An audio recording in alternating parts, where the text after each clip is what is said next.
Y bueno, les cuento que ya estamos en la recta final de este taller y por eso ahora vamos a tener, de hecho, nuestro último foro de la tarde. Es el foro número 7, parte 2, Desafíos futuros en seguridad de productos. Este foro va a ser moderado por Catalina Giraudo, abogado de la Subdirección de Consumo Financiero de CERNAC. Pido a los panelistas de este foro que pasen adelante al escenario. Catalina es abogada titulada de la Universidad Adolfo Ibáñez. Cuenta con un diplomado en contratación moderna de la Universidad de Chile y un magíster en Derecho con mención en Derecho Económico de la misma institución. Su área de investigación académica se centra en el análisis económico del derecho y la seguridad de los productos financieros, con un enfoque particular en el fraude financiero y en el acceso equitativo a estos productos, áreas donde posee diversas publicaciones. Catalina se desempeña actualmente como abogada investigadora de la Subdirección de Consumo Financiero del Servicio Nacional del Consumidor. Adelante, Catalina. Gracias, Nuri. Le doy a todos y a todas la más cordial bienvenida a esta segunda parte del foro número 7 sobre desafíos futuros en la seguridad de productos. En este espacio vamos a continuar explorando la seguridad de los productos desde una perspectiva de los productos en materia de salud, en materia de elementos de protección personal en materia laboral y en productos que sean ambientalmente más responsables. Para conocer sobre estos temas, hoy tengo el honor de presentar a destacadas expositoras. Es un panel, como ustedes ven, exclusivo de mujeres, lo cual siempre es una muy buena noticia. Les voy a recordar a nuestras expositoras que tenemos solamente 10 minutos para sus presentaciones. Quisiera comenzar dándole la palabra a nuestra primera expositora. Ella es Camila Vergara Vilches, es jefa del Departamento de Prevención de Riesgos Laborales del Instituto de Seguridad Laboral, quien nos estará presentando hoy sobre la prelación de medidas según el nuevo reglamento sobre gestión preventiva que debemos considerar en el uso de elementos de protección personal. Muchas gracias, Camila.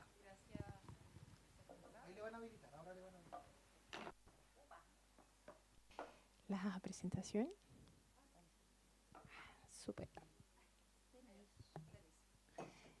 Gracias, Catalina. Buenas tardes a... Súper, muchas gracias. Buenas. Sí, perfecto. Muchas gracias. Buenas tardes a todas y a todos. Un honor estar hoy día en este espacio. Dentro de lo que queremos un poco hablar hoy, tiene que ver con los desafíos hacia los trabajadores. Y les quiero hacer una invitación a propósito de cambios normativos, tanto nacionales pero también internacionales, que hemos estado viendo hasta hace muy poco. A finales ya del 2022, en la conferencia que se celebró ese año, la Conferencia Internacional del Trabajo, se celebra una síntesis muy importante para las y los trabajadores del mundo, que tiene que ver con reconocer en el quinto derecho fundamental del trabajo, la seguridad y salud en el trabajo para los trabajadores. Y ahí hablamos de establecer el derecho a sostener entornos de trabajo seguros y saludables. Es un desafío titánico porque de alguna u otra forma estamos diciendo que ya no solo estamos relevando el derecho al salario digno, a terminar con el trabajo infantil, que por cierto vamos a estar con esas banderas de lucha, pero reconocemos también que para poder trabajar en condiciones también de trabajo decente, tenemos que consignar los entornos de trabajo seguros y saludables como un derecho fundamental para todas y para todos.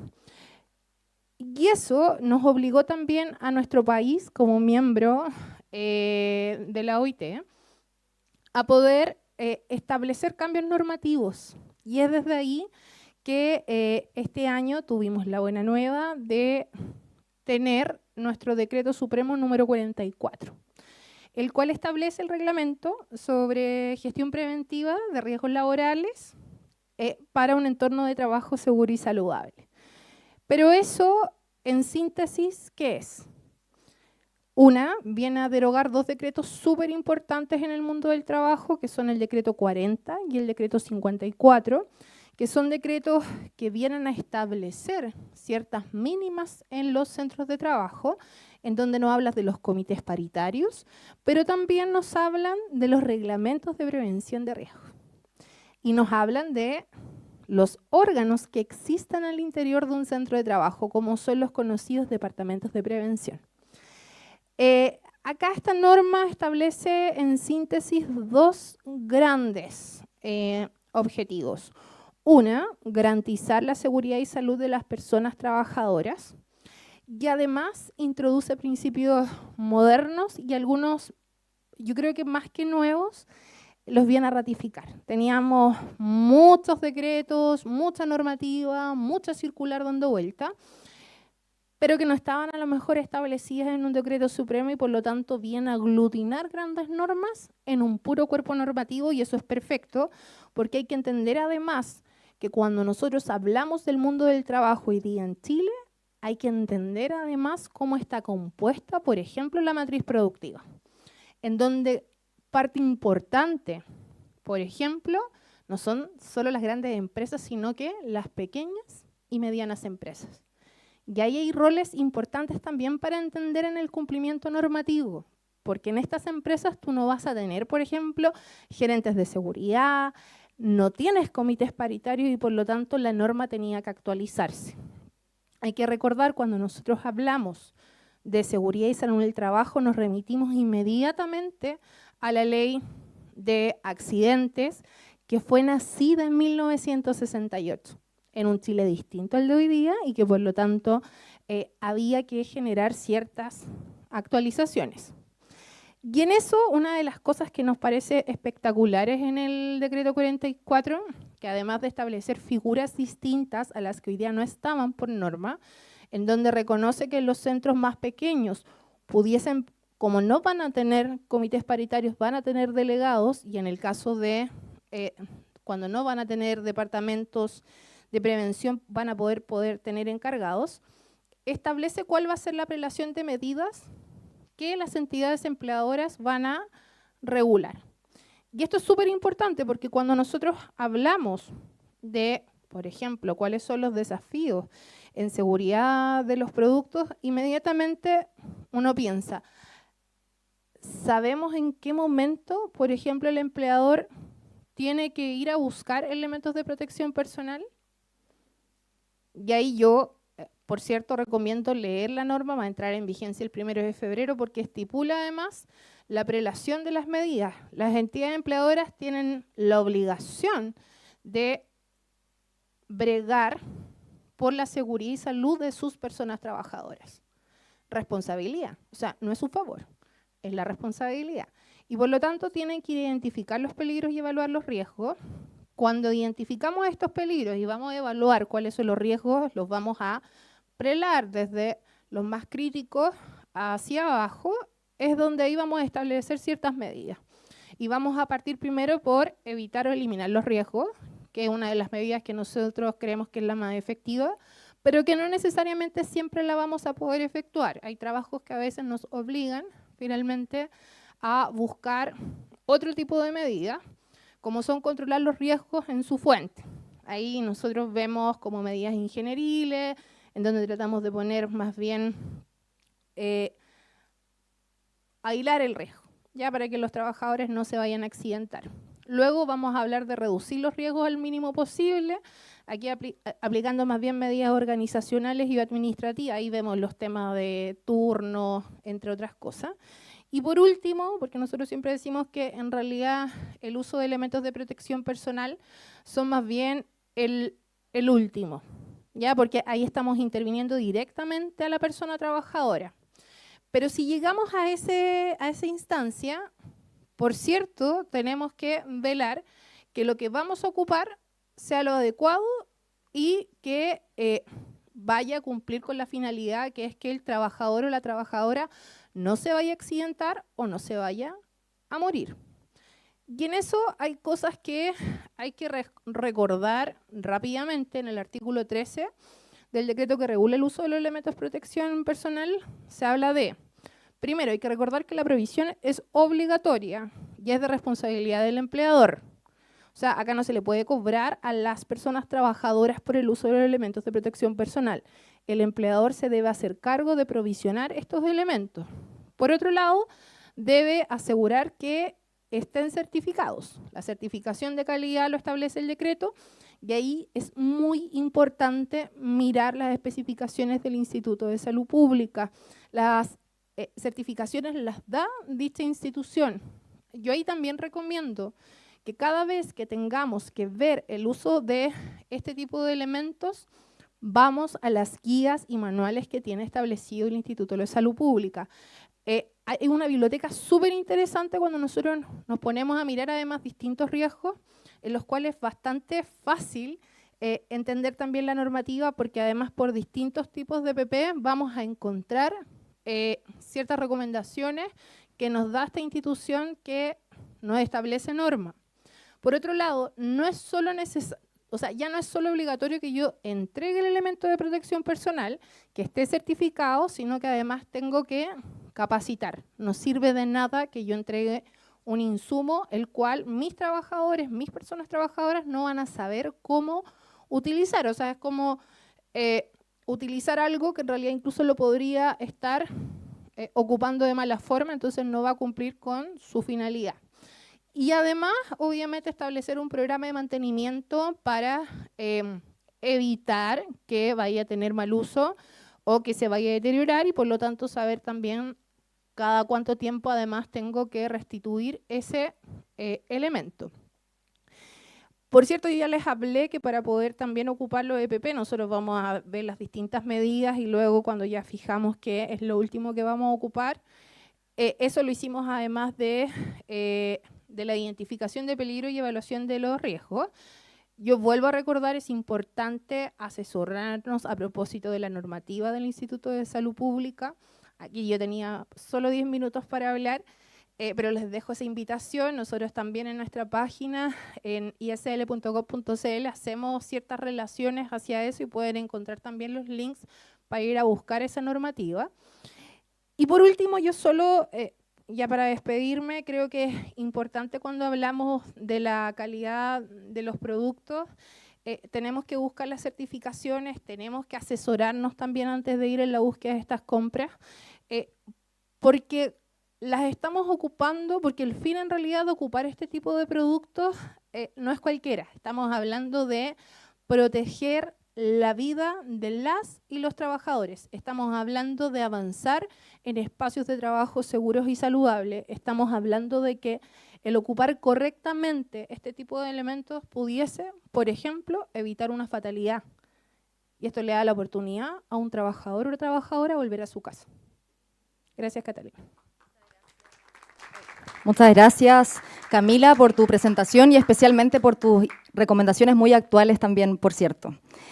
A continuación nos expondrá Marley López. Ella es químico ambiental de la Universidad de Chile y diploma en sustentabilidad corporativa e innovación de la Pontificia Universidad Católica de Chile. Desde el año 2011 se desempeña como profesional en la división de normas en el Instituto Nacional de Normalización. Gracias, Marley.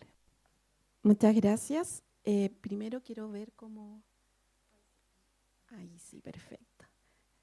Bueno, muchas gracias por la invitación. Primero que nada, saludarlos a todos acá en el auditorio y también a quienes están online. Hoy día, bueno, yo les quiero hablar sobre los principales aspectos, ¿cierto?, de la sostenibilidad relacionada con el consumo, ¿cierto?, y cuál es el rol de las etiquetas ambientales, ¿cierto?, en proporcionar confianza a los consumidores. Entonces, el tema ambiental o los desafíos de sostenibilidad no son un tema nuevo, digamos, en el mundo, ¿cierto? Hoy día en Chile, por ejemplo, se habla de una triple crisis ambiental, ¿cierto?, enfocada principalmente en los temas climáticos, en los temas de contaminación y también en la pérdida de biodiversidad. ¿Y cómo se expresa esto, cierto?, en los temas de consumo? Es que probablemente ustedes hayan visto en el mercado algunas declaraciones, como por ejemplo las que presento acá en la diapositiva, como ambientalmente seguro, respetuoso con el medio ambiente, respetuoso con el planeta, verde, etcétera. Entonces los consumidores se enfrentan, ¿cierto?, a tomar decisiones en base a información que se encuentra, ¿cierto?, en los productos. Quiero contarles que estas afirmaciones son, digamos, no son las que realmente deberían ser, y son justamente lo que pretende la normalización, las normas técnicas, ¿cierto?, corregir, porque estas afirmaciones realmente no dan cuenta del impacto real que puede tener un producto, ya en el medio ambiente, o el consumo de este producto puede tener en el medio ambiente. Entonces, voy a mostrarles algunos datos, este pertenece a un estudio del CERNAC del año 2022, en donde se hizo un análisis, ¿cierto?, del consumo de productos, y en este análisis se consultó específicamente sobre los temas de sostenibilidad. Y bueno, acá el 52% de las personas considera muy importante la sustentabilidad para tomar sus decisiones de compra. Y dentro de eso, ¿cierto?, el 90% dice que actualmente no hay suficiente información sobre la sustentabilidad de los productos. Entonces, esto es una realidad, es efectivo, es un tema que preocupa a los consumidores. Y entonces también tenemos el tema de que los consumidores están cada día más informados y están preocupados por este tema. Entonces, en este camino hacia la sostenibilidad, vemos que existen transformaciones, ¿cierto?, en la forma en que se fabrican los productos. Se están tomando decisiones en el diseño de los productos, ¿cierto?, para no afectar posteriormente al medio ambiente, en los temas de comercialización, ¿cierto?, el tipo de envase, el packaging, etcétera, y también por parte de los consumidores en cómo, ¿cierto?, hacen sus actos de consumo. Entonces, en este sentido, la comunicación de la información ambiental, y en este caso lo que les vengo a comentar a través de la etiqueta, es fundamental, ¿ya? Porque en este acto de consumo los consumidores en general están en desventaja porque reciben información que no es, digamos, la apropiada, o también no conocen la información. Entonces, bueno, contarles que rápidamente existen algunos antecedentes de legislación, ¿cierto? Tenemos algunas leyes, como por ejemplo la 20.920, que tiene que ver con la ley REP, en donde se mencionan temas de que se van a establecer sistemas de etiquetado. Ya la ley 21.368 de plástico de un solo uso, etcétera, ley 21.455 sobre cambio climático. Y entonces aquí se esboza que se va a requerir un sistema de etiquetado, pero no dicen cómo, ¿ya? Entonces las normas voluntarias nos van a ayudar, ¿cierto?, a establecer este sistema que nos va a ayudar a establecer qué tipo de comunicación y qué información se le puede presentar al consumidor para que tome decisiones de manera responsable. También, por supuesto, no podemos dejar, digamos, de mencionar lo que tiene que ver con los Objetivos de Desarrollo Sostenible, ¿cierto?, el objetivo número 12, y cómo la ISO también ha puesto a disposición una serie de normas que no solamente se enfocan en lo que tiene que ver con el etiquetado, sino también, por ejemplo, sistema de gestión ambiental, compras sostenibles, etcétera. Y entonces aquí se plantea también cómo el consumidor, o qué puede hacer el consumidor, ¿cierto? Y aquí lo que se plantea es que ellos deberían pensar bien, ¿cierto?, antes de decidir, pero para eso necesitan información. Entonces, la ISO, a través de una serie de normas, ha, digamos, ordenado bien este tema. Y entonces, la información ambiental se comunica a través de declaraciones ambientales. Y aquí, bueno, está la definición, pero un poco para comentarles que existen diversos tipos de declaraciones ambientales. Y están las que más conocemos, ¿cierto?, que son las afirmaciones ambientales autodeclaradas, que son aquellas que hacen los productores, digamos, de temas de interés en materia ambiental. Por ejemplo, que sea compostable, que sea reciclable, etcétera. También están las ecoetiquetas, declaraciones ambientales de producto, comunicación de huella, que ya, digamos, en un segundo nivel, en donde se comunica información, digamos, cuantitativa, verificada a través de un análisis de ciclo de vida. Básicamente, comentarles que este es como el ecosistema relacionado con las normas de etiquetado, que nosotros las tenemos como normas chilenas, y algunos de los sistemas que hoy día existen de etiquetado utilizan estas normas como base. Ahora, ¿qué es lo, digamos, importante de acá? Es que estas normas aplican a distintos, digamos, utilizan distintos criterios. Algunas de estas etiquetas se enfocan en una sola propiedad y otras en un conjunto que considera el análisis de ciclo de vida, digamos, de todo el producto desde que se produce, ¿cierto?, hasta que llega a su etapa de ciclo final. ¿Ya? Ahora, ¿cuáles son los objetivos que persiguen estas etiquetas? Que la información que llega al consumidor sea precisa, sea verificable, que estimule también mejoras en la producción, ¿cierto?, de productos, que se minimicen afirmaciones que sean ambientalmente sin garantías, como las que mencioné al principio, ¿cierto?, esto amigable con el medio ambiente, etcétera. Que también haya una reducción o se espera que se minimice la confusión que pueda existir en el mercado. También, ¿por qué no mencionarlo? Que faciliten el intercambio, ¿cierto?, de productos y servicios, y que también los usuarios y los consumidores hagan sus decisiones, toman sus decisiones con información que realmente sea la verdadera, ¿cierto?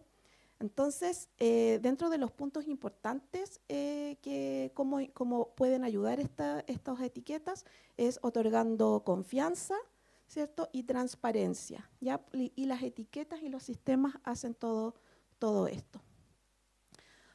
Ahora, con respecto a la sostenibilidad es un poquito más complicado y acá, bueno, lo presento de esta manera porque no solo son estas características de transparencia, ¿cómo se llama?, de claridad, sino que también se deben incorporar otra información, ya, porque recordemos que el tema de sostenibilidad abarca no solo el tema ambiental, sino que también el tema social y el tema económico, ¿ya? Entonces aquí también digamos, hay que tener un poco más de cuidado con esta información y lo que se recomienda, lo que recomienda la norma 14020 es que este tipo de afirmaciones provengan de organismos que cuenten con un programa de etiquetado que sea verificado, ¿ya? No se enfoca, por ejemplo, en autodeclaraciones, como lo mencioné al principio, ¿cierto?, sino que ya sea un programa que cuente con cierta verificación.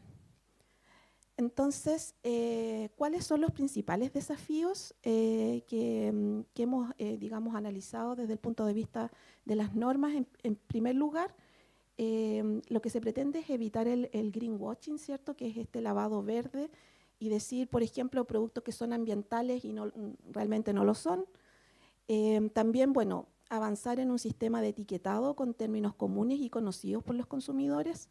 Algunas personas piensan que podría ser beneficioso establecer un sistema como, por ejemplo, el de etiquetado de alimentos, ¿cierto?, que puede ayudar a los consumidores con definiciones comunes y etcétera, a identificar cuáles son estos productos que, digamos, van a tener menor daño en el medio ambiente.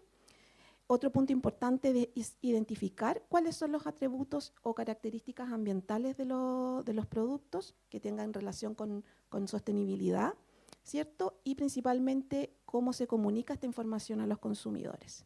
Y por último, un punto muy importante es la educación, ¿cierto? Que los consumidores conozcan esta información, sepan identificar cuáles son estos productos, sepan identificar las etiquetas y así poder lograr una compra informada. Muchas gracias. Gracias, Marly.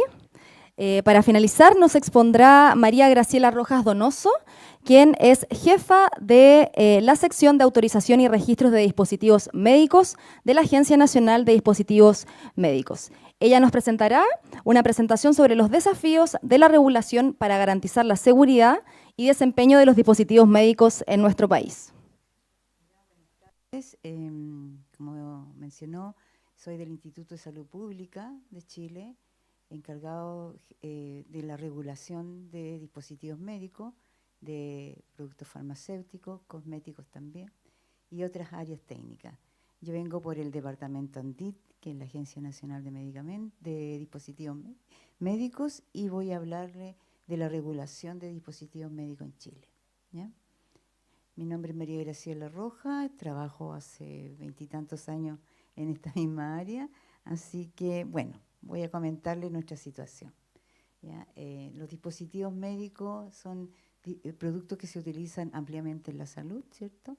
Son productos que consiguen su uso previsto por medios mecánicos y físicos, totalmente opuesto a lo que es fármaco, que consigue su mecanismo de acción por medios farmacológicos, metabólicos, inmunológicos, ¿ya?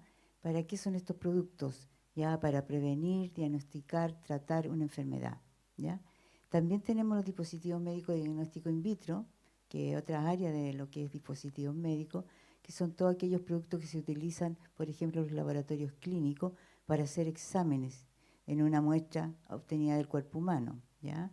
Qué sé yo, los colesterol, glucosa, todos esos son reactivos diagnósticos, ¿ya? Y también están clasificados dentro de lo que es dispositivos médicos, ¿ya? Estos dispositivos médicos tienen clasificación de riesgo, ¿ya? Del 1 al 4, siendo el 4 el más riesgoso, ya que son generalmente productos invasivos de uso prolongado, como por ejemplo el marcapaso, las prótesis vasculares, ¿ya? Y bueno, los reactivos diagnósticos igual tienen clasificación en 4 grupos, pero aquí se denominan internacionalmente y nacionalmente como ABCD, ¿ya? Ejemplos de reactivos diagnósticos C y D son aquellos reactivos, por ejemplo, el test de VIH, ¿ya? Que el resultado va a tener un impacto tanto en el individuo como en la población en general, por lo cual se necesitan reactivos diagnósticos que den resultados verdaderos, ¿ya? Bueno, los dispositivos médicos es un fin de productos, más de 2 millones existen en el mundo hasta el 2017, pero ahora tenemos mucho más después de la pandemia. Existieron muchos y se crearon muchos dispositivos médicos. Ahora existen dispositivos médicos de software con inteligencia artificial. Yo creo que esta cifra que teníamos de la OPS, la OMS, ya quedó chica, ¿ya? Tenemos muchos más. Bueno, decir que los dispositivos médicos se usan ampliamente en toda la área de la salud, ¿cierto? ¿Ya? Que tienen vías de regulación diferentes a los fármacos internacionalmente, y todos los dispositivos médicos tienen su propia regulación y los fármacos también, ¿ya? Principalmente por el mecanismo como alcanzan su uso previsto. Bueno, en Chile, ¿cuál es la situación de los dispositivos médicos en Chile? ¿Ya? Bueno, en Chile somos un país importador. 95% o más de estos productos son importados desde Estados Unidos, China, Alemania y otros países, ¿ya? Solamente en 5 años hubieron una cantidad de CDA o certificados de importaciones, de autorización para entrar al país superior a los 50.000 importaciones, ¿ya? Bueno, también contarle que tenemos una regulación, tenemos el artículo 111 del Código Sanitario y el Decreto Supremo 825, que tiene que ver con la regulación de dispositivos médicos, ¿ya? Esta regulación fue elaborada en el año 95-98 y en realidad realmente tiene muchas limitaciones para poder asegurar seguridad y calidad de los dispositivos médicos en Chile, ¿ya? Por eso se presentó un proyecto para modificar este artículo 111 y que se encuentra dentro de la Ley de Fármacos 2 y que estamos esperando su modificación para poder ampliar nuestras funciones y nuestras actividades de regulación. Comentarle que este artículo y este decreto supremo es muy limitado, ¿ya? Solo tenemos algunas funciones regulatorias, ¿ya? Y como el registro sanitario de productos, siempre y cuando haya una certificación local de esos productos, independiente de que se hayan hecho esas certificaciones en el extranjero, ¿ya? También este artículo o decreto menciona la presencia de un organismo certificador para que haga estos controles locales, ¿ya? En general, yo no sé si no veo bien acá, permiso acá, claro.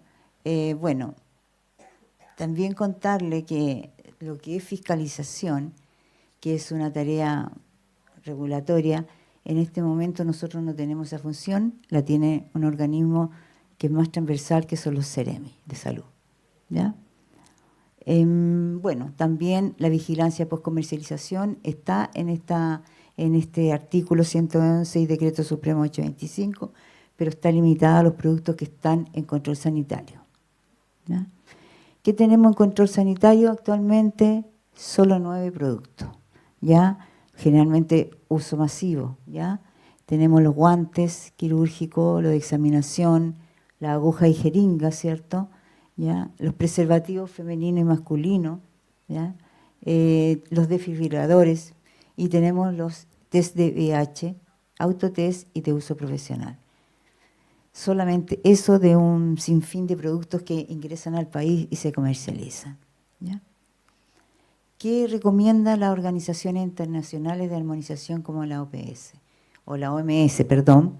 Bueno, recomienda que para tener sistemas regulatorios eficaces para asegurar calidad, seguridad y desempeño de los dispositivos médicos y así contribuir a la salud pública, recomienda seguir estas directrices que son el benchmarking, ¿ya?, de dispositivos médicos. Estas directrices se mencionan todos los requisitos que debe tener una regulación madura, ¿ya?, tanto precomercialización como postcomercialización, también requisitos legales, ¿ya? Entonces, nosotros hemos tomado esta directriz, hemos hecho autoevaluaciones y hemos detectado las brechas que tenemos como sistema regulatorio, ¿ya? Esas brechas nos llevan a hacer un plan de trabajo y a solicitar con mayor urgencia este cambio en la modificación del artículo 111, ¿ya? ¿Qué no tiene? Y que estas brechas nos indica que deberíamos tener. ¿Qué no tiene nuestra regulación y qué sí deberíamos tener para hacer tener una regulación totalmente madura, ¿ya? No tiene, por ejemplo, ya que todos los productos que se comercializan aquí se registren, porque está el impedimento de hacerle un control local, ¿ya?, a todos estos productos que vienen de afuera y que ya sus fabricantes hicieron sus controles, aquí se solicita nuevamente. Por lo tanto, no tenemos organismos certificadores que realicen todos esos controles. Desde esa fecha, del 98 hasta la fecha, tenemos un organismo certificador para estos 9 productos, nada más, ¿ya? ¿Qué más no tenemos? No tenemos la autorización de los fabricantes, importadores y distribuidores, ¿ya? No tenemos el uso de una nomenclatura oficial a nivel país, ¿ya? No tenemos control de la publicidad, ¿ya? Y dentro de lo que es la etapa post-comercialización, no tenemos las funciones de inspeccionar a los establecimientos.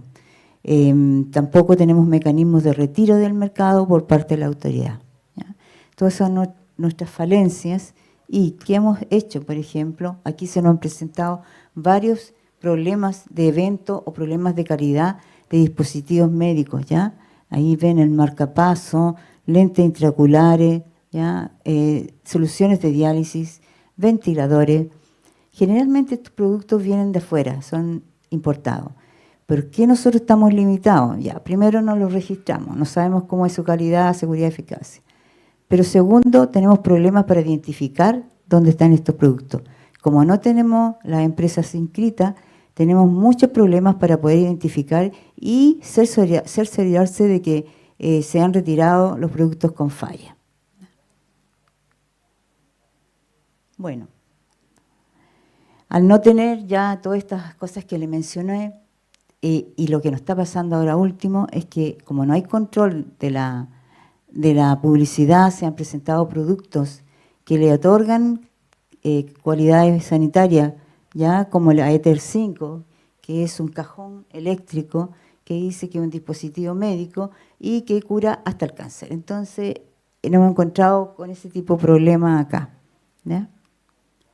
Bueno, ¿quién lleva a cabo esto? El Instituto de Salud Pública, a través de la Agencia Nacional de Dispositivos Médicos, que es uno de los departamentos de nuestro instituto, ¿cierto? Un departamento técnico. Y, bueno, ¿qué hacemos nosotros con lo que tenemos para poder asegurar nuestros productos, asegurar la calidad del desempeño, ¿ya? Bueno, se registran aquellos que están por orden, por un decreto, que son los 9, pero también nosotros hemos puesto trámites voluntarios de realizar para aquellos dispositivos que no tienen control sanitario. ¿Qué es lo que hacemos? Revisamos toda la documentación que viene del extranjero y le damos un certificado, ¿ya? Eso se hace en general en los registros sanitarios internacionales, donde hay una revisión documental más que pedirle una certificación local, porque no se podría certificar todos estos productos porque son inmensos, son distintas áreas, son productos eléctricos, son reactivos, un sinfín y de distintas áreas y tecnología, ¿ya? ¿Qué más hacemos? Nosotros inscribimos las empresas en forma voluntaria también, ¿ya? Hay 800 empresas inscritas. Ya estamos casi. Bueno, sí, también participamos en organismos de armonización internacional, ¿ya? Bueno, aquí estas son nuestras tareas para poder fortalecer la regulación. Vemos las normas, nos interiorizamos de las normas, ¿ya? Participamos en otra agencia sanitaria, ¿cierto? Vemos qué está haciendo la otra agencia sanitaria para poder fortalecer nuestra regulación, ¿ya? Y así nosotros, por ejemplo, hemos participado y ejecutado 2 proyectos para poder fortalecer la regulación, ¿ya?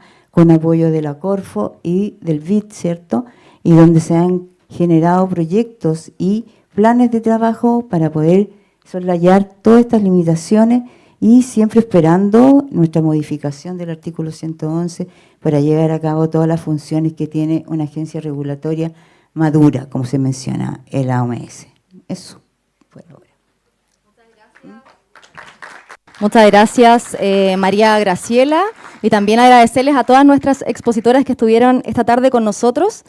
Sin duda hay que reconocer los avances, especialmente normativos, que hemos tenido en estas materias, ya las 3 lo mencionaron, pero también es importante reconocer que existen desafíos pendientes, y para ello está el llamado que nos hacen nuestras expositoras a acoger estas recomendaciones, a no ponernos, a que no nos dé vergüenza reconocer también nuestras falencias y a seguir trabajando en pro de los consumidores y consumidoras. Muchas gracias.